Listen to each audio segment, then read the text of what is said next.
At narito na naman ang mainit na balita mula sa mundo ng politika. Isang malaking balita ang gumugulantang ngayon sa buong bansa. Isang matinding isyu ang kinakaharap ni President Coutinho ng Norte Jr. matapos lumabas ang mga ebidensya laban sa kanya. Nasa harap ngayon ng mga legal na hamon si Marcos Jr. na may kaugnayan sa isang controversial na may issue na maaaring magdala sa kanya sa kulungan. Kasama ang detalye ng buong issue, narito ang ating ulat. Matapos ang ilang linggong mga haka-haka, tuluyan nang inilabas ang mga ebidensya na nagsasabing sangkot si President Coutinho ng Norte Jr. sa ilang iligal na gawain nung panahon pa ng kanyang pangangasiwa. Ang mga dokumento at testimonya mula sa mga testigo ay nagbigay linaw sa mga akusasyong ito at na nagpapakita ng umano'y mga hindi tamang transaksyon at maling paggamit ng pondo ng gobyerno. Isa sa mga pinakamabigat na ebidensya ay ang mga kontratang itinago mula sa mga otoridad na nagresulta sa malaking pagkalugi para sa gobyerno at para sa mga mamamayan. Ayon sa mga eksperto sa batas, ang mga ebidensya na ito ay magbubukas ng mas malalim na investigasyon na maaaring magtulak kay Marcos Jr. sa isang paglilitis na magtutulak sa kanya sa mga kamay ng hustisya. Ipinagbigay alam din ng mga abogado ng Pangulo na kanilang sinusuri ang lahat ng dokumentong ito upang mapaghandaan ng mga depensa, ngunit sa ngayon wala pang formal na tugon mula sa Malacanang tungkol sa mga akusasyong ito. Ayon sa isang political analyst, sa tingin ko, malaki ang magiging epekto nito sa administrasyon ni PBBM kung mapapatunayan na may kinalaman siya sa mga irregulalidad, hindi lamang ang kanyang reputasyon ng masisira, kundi pati na rin ang kredibilidad ng kanyang pamahalaan. Ang mga pagsubok na ito ay maglalantad ng masalimuot na katotohanan sa likod ng mga iligal na aktibidad sa gobyerno. Samantala, hindi rin nakaligtas sa matinding kontrobersiya ang asawa ng Pangulo na si First Lady Lizata Smugs. Ayon sa mga malalapit na kaibigan at mga kasamahan ni Liza Smugs, nagluksa siya sa mga kaganapang ito at labis na nag-aalala sa kalagayan ng kanyang asawa. Sa kabila ng mga personal na pagsubok, pinagpatuloy pa rin ni Liza Smugs ang kanyang mga tungkulin bilang First Lady. Ngunit ang mga kaganapan ngayon ay nagdulot ng malaking pag-aalala sa kanilang pamilya. Habang patuloy ang investigasyon at ang mga legal na laban na isinusulong, inaasahan ng buong bansa na magkakaroon ng linaw at hustisya sa mga akusasyon na ito laban kay President Marcos. At yan nga mga balita ang ating pagkakatutukan, at kung bago ka pa lamang sa aking channel ay huwag kakalimutang mag-like, share and subscribe para updated ka sa aming mga bagong balita dito sa Tatak Pinas.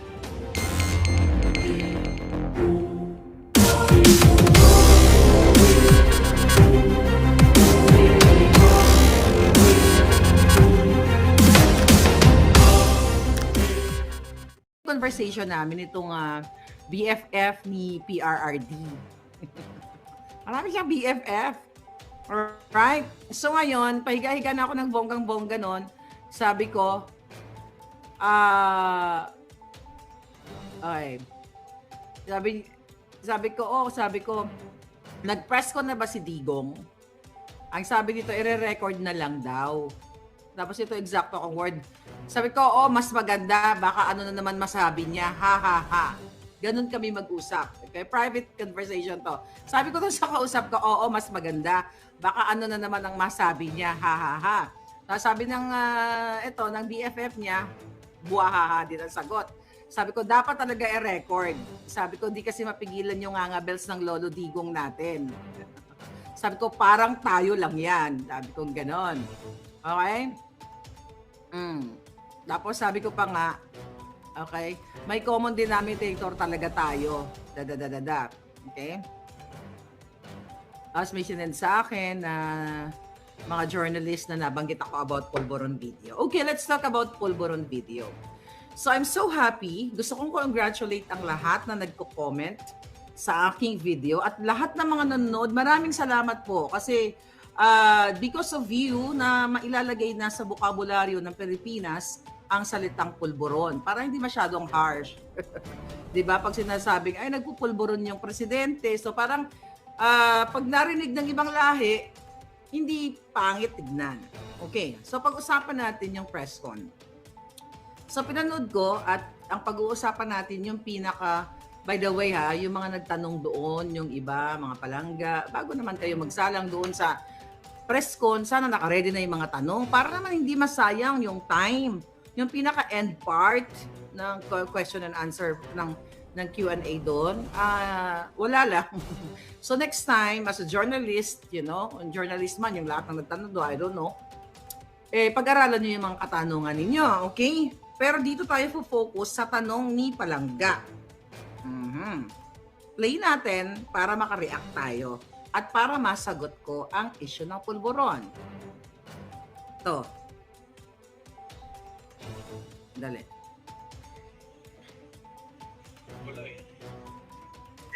Ay, dapat ganyan. Patapos na yun, tira. Dito tayo sa... Okay. Ay, ba't ganyan lumalabas, Leche? Sorry. Pero narinig ko kanina si Attorney Harry Roque talagang nagsalita at nagtanong din.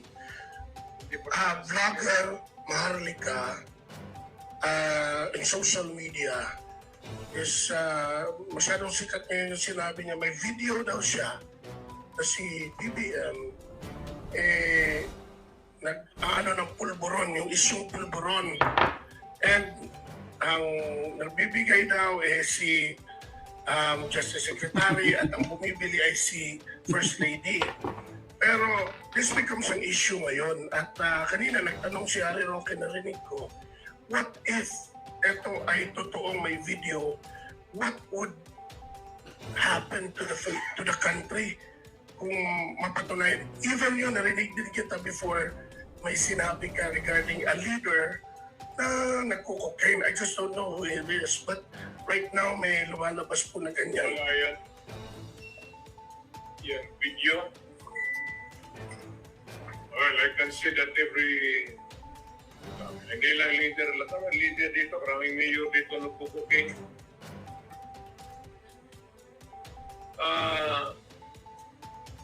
There's no such thing. Kasi kung nandyan pa yan, matagal na lumabas yan. Wala yan. Okay? Patulan to, pero Okay. kanina Nire-right. Sinulat natin. Okay, mga palaga, handa na ba ang Magic Wand ni Maharlika? Number 1, okay, ang reporter, vlogger Maharlika in social media, sikat ngayon ang sinasabi niya na may video daw. Siya na si BBM ay nag-aano. Okay, dito sa reporter, hindi man ako magalit sa imo dong. Hindi ko kinlaim na nasa akin yung video, okay? So I did not say na hawak ko ang video. Wala ko sinabi na hawak ko ang video, mga palangga. At pa-play natin to sa tamang panahon.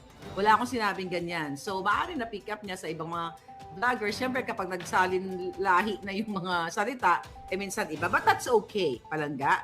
So yan lang number 1 kung i-clear. Sabi niya ni reporter, may sinabi daw siya na siya na si BBM nag-aano. Oh, kaya ang sinabi ko nagsisinghot. Nagsisinghot. 'Di ba? You have to be straightforward, palangga. Kasi hindi maintindihan para nagma-masturbate o kung ano.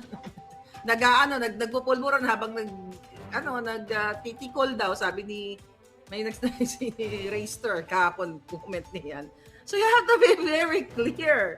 Nag-aano daw siya. Ano nag-aano? Naliligo or what? Be specific. Okay? Then, sorry palangga. Yung sa reporter, okay, friends tayo palangga. Pero you have to i-clarify muna yung mga tanong. At sabi niya, nag-aano daw ng pulburon, ang nagbibigay daw si Justice Secretary. Si Boying Remulla na ngayon ay nakaratay at inaaratay. Okay, wala pa ako sinabi na 100% na si Remulla ang nag-aabot. 'Di ba? I believe binanggit ko 'yan na dahil sa anak niya, 'di ba, na nahulihan ng push at kung ano-ano ka. Isa 'yan sa mga question ko. Baka naman Boying, ikaw ang nagsusupply diyan kay Lisa. So clear 'yan. Gusto kong line per line, sentence per sentence ang liliwanagin natin. Sabi ni reporter, ang nagbibigay daw si Justice Secretary. Wala pa akong sinabi na 100% o kinonfirm ko yan. At ang bumibili ay si First Lady. Okay? Ang bumibili ay si First Lady. Okay, I will focus on this para maintindihan ng lahat. Agosto, okay, nabanggit ko, ulit-ulitin ko kung bakit may lumalabas na ganito. Doon po sa reporter, pakinggan niyo po ang totoong kwento dito.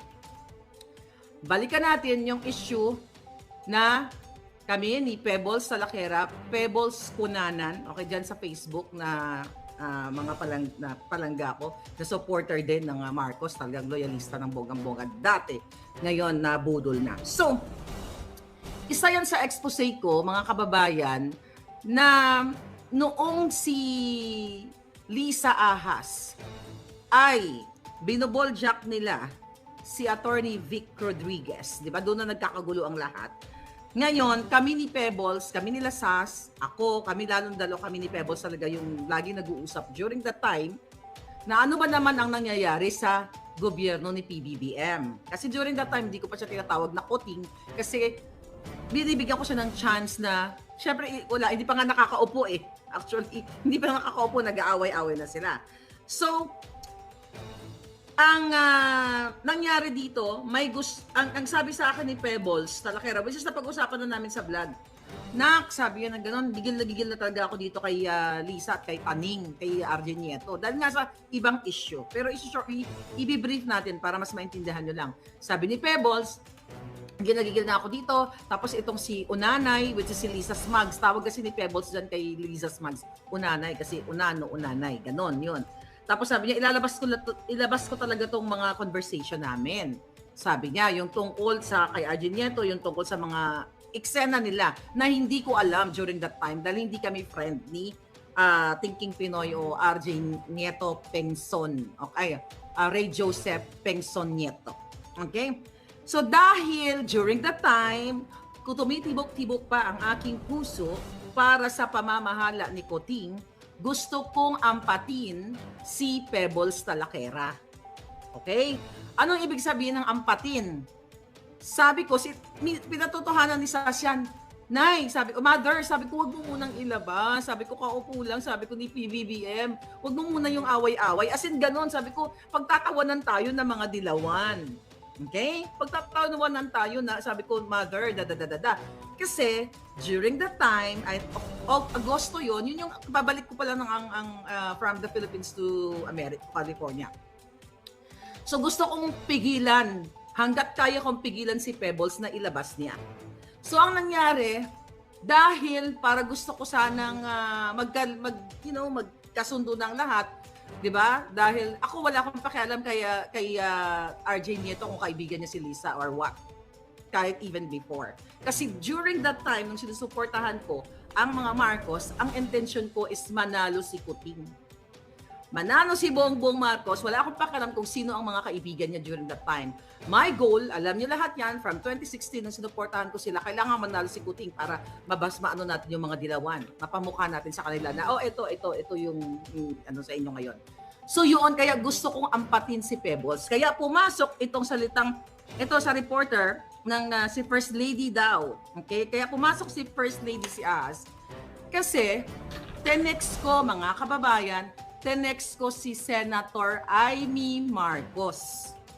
Sabi ko, Manang kasi ang tawag ko sa kanya. Sabi ko nang ganon sa kanya, ay, what is this? Okay, nilagyan palangga. I am 92%. So ngayon, mga palangga, ganito mga eksena. Sabi ko, Senator Amy Marcos, parang nag-worry ako. Okay? Nag-worry ako kay PBBM. Ano ba ang nangyayari? Sabi ko, may pasasabugin si Pebbles. Okay? May pasasabugin si Pebbles. I hope you can do something. At isa sa tinext ko kay Senator Amy at binulgar ko na rin yan sa aking lingid sa kaalaman ng aking kaibigan na si Mother Pebbles.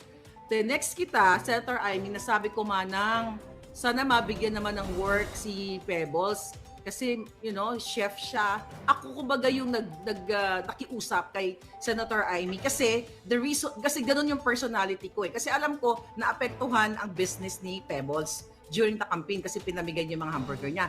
Pero gusto kong linawin, walang hiningi si Pebbles sa akin na i-push siya kung kani-kanino. Wala. Ako lang, personal ko. Kasi baka sabi ko, pag nag-work na si Pebbles as chef o whatever, kung saan man siya sa Malacanang, kasi yun ang expertise niya, hindi na mag-away-away. Na kahit yung si RJ Nieto ay isang mangingikil, scammer, bagman, wala akong pakialam during that time. Kasi my goal is maging presidente si Kuting. Maayos ang pamumuno ni Kuting. Kaya I exerted my effort, mga palangga, para pakiusapan si Senator Amy na kahit nabigyan ng work si Pebbles para magkabati-bati na. Baka iniisip ko lang na baka ito, si Pebbles, pag naging chef siya, ni Kuting, whatever, this is just me.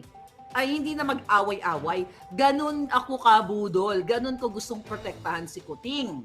Ngayon, mga kababayan, ang text ko, ganun ang content, di ba, kay Amy na may pasasabugin si Pebbles.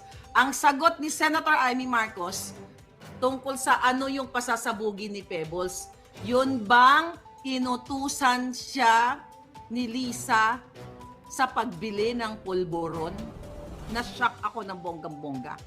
I did not mention anything pulburon o asin. Okay, yan yung term naman kay Pebbles. So, sabi ni Amy sa akin, yun bang pagpapabili ni Lisa ng, yung pulburon na pinag-uusapan natin. Okay, pulburon. Dalawang klase naman ng pulburon, di ba? Kaya naloka ako, tapos tinawagan ko, kasi nagtatawag kami yan, magit isang oras, 30 minutes, ganyan kami mag-usap noon nila Pebbles, kasi nga gusto kong ipacify ang lahat, kasi ayokong lumabas to. Dahil supporter ako ni Kuting, dahil ako ay loyalista talaga sa kanila noong time na yon. Kaya pinipigil ko siya, kaya lahat ng ginawa ko, pinakausapan ko si Amy na baka nga pwedeng i-employ si Pebbles. Kasi nga ayokong masira si Bongbong Marcos ninyo. Okay? So galing kay Amy yung salitang, yun bang pagpapabili ni Liza Araneta Marcos, the First Lady as ng pulburon? Tinawagan ko si Mother Pebbles. Mother, sabi ko, nagpapabili ba sa'yo si Lisa ng pulburon? Ganun. Ay, hindi. Wala akong kinalaman. Hindi ako nauto. Ganon. So, coming from the sister, at tatayuan ko yan sa kahit saang hukom na sinabi niya yan sa akin, hindi sa akin nanggaling, wala nga akong kinalaman. Hindi nanggaling sa akin yung pulburon issue na yan. I mean, the other word of pulburon. So, galing sa sister niya. Okay, mamaya, wag kayong atat. Pupunta tayo dun sa paano inilako ang pulburon. Okay? Ngayon, ganito mga palangga. Alright? Sabi ni reporter, nagtanong si Harry Roque, narinig ko, what if ito ay totoong may video? What would happen to the country kung mapapatunayan? Even noon, naririnig kita na may sinabi ka na leader na nagsisi. You know what I mean? I just don't know who he is. Now may lumabas po na ganyan. So gusto ko sabihin doon sa reporter, with or without the video, ano nga ba ang mangyayari sa Pilipinas? Because the issue here is not only pulburon, the smuggling, kung ano-ano pa mga issue, di ba? So ngayon ang sagot ni Pangulong Duterte na nagdidiwang ang lahat, pati si Spider-Man na suot. Okay, ganito. Sabi ni Duterte, ni Pangulong Duterte, wala yan. Yang video, sabi niya, well, I can see that hindi lang naman, pinutol niya. Hindi lang naman. Kung i-extract natin ang salita ni Duterte, pwede niyang sabihin, hindi lang naman si Bongbong Marcos. Okay? Kasi hindi lang naman, sabi niya, lahat ng leader dito, maraming mayor, sabi niya, leader dito, na nagsisi o nagpupulburon. There is no such thing. Sabi niya, kasi kung may ganyan, pa yan, matagal nang lumabas yan. Wala yan. Okay, so nagdiwang. Okay, ang Malacanang. Ay, fake news si Maharlika. Ayan. Okay, my question dun sa mga budol supporters. Nung sinabi ni Duterte during campaign na may isang politiko at ang nire-refer niya, hindi man niya pinangalanan, ay si Marcos Jr.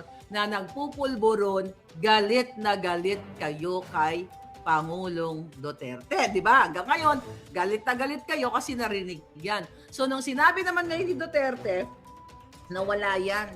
Okay, by the way, naintindihan ba ni Pangulong Duterte yung pulburon? So I assume na naintindihan niya yung salitang pulburon. At before that press conference, may idea siya kung ano ang pulburon. Kasi parang as a president, kung hindi mo ginagamit, former president, kung hindi mo ginagamit ang salitang pulburon, what the heck are you talking about? Ano? Di ba? Analyze natin ng bonggang-bongga. Kung ako ay hindi nagpa-follow sa social media, wala akong narinig ng mga balita, ganun-ganon. First time ko narinig ang tanong sa akin na, anong masasabi mo dun sa, sinabi ni Maharlika na nagpupulburon? Sasabi ko, what? pulburon, kumakain. So yun yung initial reaction mo. But definitely, may idea na si Pangulong Duterte kung anong ibig sabihin ng pulburon. Ganon. Ngayon, at another alarming, yung sinabi ni Duterte na may mga mayor, hindi lang naman, di ba, pinutol niya, hindi lang naman, so, pag itinuloy ko yon, hindi lang naman si Kuting. So, maraming mga mayor. So, sino ng mayor na yan? So, okay. So, ibig sabihin, talagang talamak ang pulburon sa Pilipinas. Itong mismo mga leaders coming from the mouth of Duterte. So, bago mag-fiesta ang Malacanang, binigyan kayo ng konting kasiyahan ni Duterte kahapon. Kung galit na galit kayo during the campaign, nung sinabi niya, okay? Ngayon, mga palangga, okay? Ayaw, ang ano dito, ang issue dito mga palangga, ayaw niyong paniwalaan si Duterte noon. Ngayon, naniniwala kayo sa kanya. So, those are contradictory statements. You know why? Okay? Pwedeng isa doon ay totoo. Okay? Pwedeng isa doon ay totoo o pwede lahat yun ay totoo ay pwede lahat kasinungalingan. Okay? Yun ang I think ang contradictory statement. Pero sa mga utak ng pulburon at utak ni Lisa, natuwa sila. Pero nagalit sila kay Duterte. Question, nasagot ni Duterte. Kinlear niya ba si Marcos Jr. na hindi nagpupulburon? Sabi ni Duterte, ang tanong kasi, ang subject kasi is the pulburon video. Sabi niya, wala yan. Yung video na yan. Well, I can see that. Every hindi lang naman kasi putol-putol nga siya, hindi lang naman, di ba? Lahat naman, may mga mayor, so nagsaya kayo. So gusto niyo ba malaman ang istorya kung bakit nag-ugat ang pulburon, ang pelikulang pulburon? Ganito yon mga palangga. October, kung hindi niyo binura, kung Lisa Marcos, Ahas Kuting, kung hindi niyo kasi dinilit, okay, kung hindi nyo ginawa ng paraan para ibagsak ang dalawang Facebook page ko na Maharlika na may 900,000 followers. At another blog is another Facebook na Maharlika Boljakera na 100 something followers. 'Di ba? Nandoon ang timeline. Nandoon ang record, mga palangga. Nandoon ang record kung kailan ko sinabi about the pulburon video. Ang mali sa reporter, doon sa mga reporter, mga kababayan, walang ni isang nagtanong sa inyo palangga. PRRD, sinabi ni Maharlika na si Kuting Jr. daw ay nakalagay sa narcolist at lumuhod na kiusap si Senator Amy Marcos sa'yo na wag siyang ilagay sa narcolist. Yun yung na-miss niyo. You know, kung ako reporter, I will make sure na handa ako sa lahat ng bala ko kapag nagkaroon ako ng chance na nandiyadyaan ang former president at tatanungin ko yung mga issue na pwede kong matanong para maliwanagan ang lahat. So ngayon, mga kababayan, so balik tayo, nandoon sa timeline ko ang kung kailan ko unang sinabi, di ba? Kung nakaka-follow kayo sa akin, ang sinabi ko diyan, pulburon video, nakakapanabik, nakaka-excite ang showing ng pulburon video. Nandoon po yun sa Maharlika page ko na binagsak ng gobyerno ni Kuting at Ahas kasi ayaw nila, di ba? Ayaw nila malumawig pa ang vocabulary ng pulburon. Pulburonic ba si BBM? Second question, may pulburonic video ba? Sabi ni Roy ng Bagong Lipat. Exactly. Pulburonic ba? I mean, nakasama ba siya sa narcolist? So, yun. By the way, sa aking mga palangga, dahil pinatay nila yung buhay ko doon sa Maharlika page at Maharlika Boljakera, baka naman, okay? Baka naman gusto nyong i-follow si Boljakan, okay? Diyan po ako nabubuhay ngayon. Ayan, may 30,000 na tayo, at least, dumadami pa rin. Okay, balik tayo. This is really intense. Okay? Paano nga ba nagsimula si Maharlika sa pulburon video? Paano ko ito nalaman? Sino ang taong nakausap ni Maharlika? Ready na ba kayo? Pero hindi natin muna siya papangalanan. Okay, ganito po kasi mga palangga. Nung nagkakagulo na sa Malacanang yung tungkol nga sa kay Attorney Vic, 'di ba? May mga tinanggal, may mga kumbaga pag unang salvo pa lang ng gobyerno ni Kuting ay labo-labo na. Isang araw, habang ako ay nagpapahinga, okay, sabi ni Atico Smat, Senator Nikki Cosseteng, hello. Hello po, ano ba si Nikki Cosseteng? Oh, ayan, isa yan, number 1 yan na may statement. But we were talking about, the subject here is the Pulburon video na pinasinimunuan ni Maharlika. Okay. Ito kasi Maharlika na to eh. Ikaw talaga Maharlika, ayaw mong tumigil eh. Kaya tuloy yung ulo mo, pinatungan na ng pategi ka ng Malacanang eh. Pategi ka ng mga hitad. Alright. Okay. So, sasabihin na ba ni Maharlika? Yes, sasabihin na natin about kung saan po, siguro ang dapat ang title natin dito, maliban sa paglalako ng pulburon, ay paano nga ba nag-ugat? Okay, kasi bawat istorya, di ba? Bawat istorya may inuugatan. Okay? The fact na nataranta na ang palasyo, ibig sabihin ay sila mismo sa Malacanang naniniwala na may pulburon video. Bagong lipunan, true! True! Kasi kung hindi sila kung walang ginagawang bisyo si Kuting, bakit kayo natataranta? Okay, pabitin-bitin pa to si Maharlika. Diyos ka, by virtue of this magic wand. Malacanang, are you ready? Okay, ito po kasi yan. Sometime in August, September. Hindi ko na kasi matandaan kung August, September, October. Kasi nga, dapat i-retrieve ko yung mga post ko sa Maharlika. Nandoon kasi lahat. Tanginan nyo kasi. Ibalik nyo, Lisa. Ibalik mo. Para mas mapakita nyo sa tao na hindi kayo diktador. Okay, sige. Going back.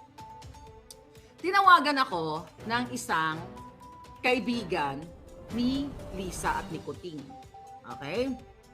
Ang sabi niya sa akin, Maharlika, okay, this is, kaya kong tayuan to sa korte. So, kasang korte ng Mars, korte ng mga budol, lahat ng korte kaya. Sabi niya, Maharlika, napanood mo na ba ang video na nagpupulburon si Kuting? To be honest with you, ang sagot ko sa kanya is ganito, ikaw, napanood mo na ba? Hindi ko kinonfirm, okay? Hindi ko kinonfirm kung napanood ko o hindi. So, binalik ko yung tanong. Ikaw, sabi ko na gano'n, napanood mo na ba? And we are talking 2022 ito, mga palangga. Tapos sabi niya, actually, nilalako yung pulburon video. Diana, thank you palangga. Diana Kindiagan. Yeah, I'm very consistent. Lahat ng kwento ko, lahat ng pangyayari na alala ko. Dilala ko kasi Maharlika. Sabi ko, magkano? Sabi niya, 10 million pesos. Ngayon ko lang to sinabi sa inyo. Siyempre, sa labang ito, hindi mo lahat ibubuhos ang bala mo. Unti-unti lang. Para mabuang si Lisa Smugs at ang gobyernong ito, at hindi naman lahat ibuhos mo, di ba, na bagyuin mo kaagad. Bigyan mo ng konting laban, baka sakali makabangon. Sabi ko, what? 10 million pesos? Sabi ko pa nga, nag-joke ako kasi alta din itong taong ito. Kaibigan ni Kuting eh. Sabi ko, bilhin mo na. Sabi ko, bilhin mo na. Sabi ko, 10 million lang. Sabi ko, 10 million, bilhin mo na ng bonggang-bongga. Sabi ko, ganun sa kanya. I was just joking, candidly. Tapos sabi niya, baka naibenta na rin ito sa iba. Sabi ko, well, ganun na sabi ko, maybe yes, maybe not. Sabi ko, hi, Proud Pinoy for Life. Maybe yes, maybe not. Hindi ako nagbanggit ng mga, talagang statement na close-ended. Okay? Statement na, okay, yes, oo, nakita ko, yes, bumili, ganun. Sabi niya sa akin, grabe, 10 million. At, pero alam ko na panood, inaano lang ako nitong kausap ko. Grabe talaga. Sabi niya sa akin, bakit ganito? Nabudol talaga tayo. Bakit may presidente tayong ganito? Sabi niya, Maharlika, kung alam ko lang, hindi kami sumuporta kay BBM. Hindi kami sumuporta kay Kuting. Ang sabi ko pa nga, Nung time na yun, kasi hindi pa talaga ako nagsasalita ng against kay Kuting noon eh. Kasi I was giving him a chance to prove himself para ibangon niya ang Pilipinas. Tapos sabi ko pa nga, bili mo na yan, tapos itago mo para hindi na magkalat. Sabi ko. Bili mo na yan, 10 milyon lang naman yan eh. Sabi ko nang ganun. Sabi ko, joke pa nga ako, sabi ko, kung ako lang may kakayahan na pera, bibilin ko lahat yan. Lahat ng magbenta, itatago ko para hindi masira si Kuting. Yun ang sinabi ko, Bongbong Marcos.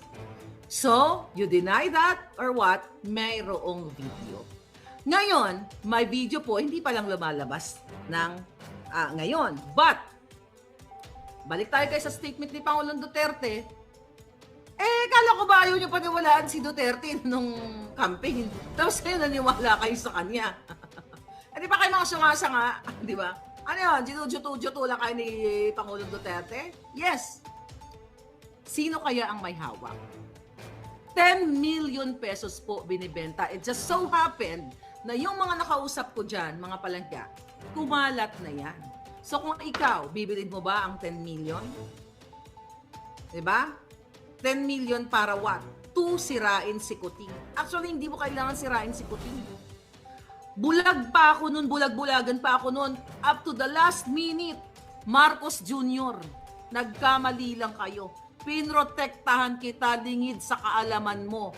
Pati yung ikaw Senator Amy, pinrotektahan ko kayo. Kaya nung sinabi ko sa'yo na Senator Amy, baka naman pwede nating i-hire si Mother Pebbles kasi naman ang laki naman ang nagawa kay sa atin sa kay Bong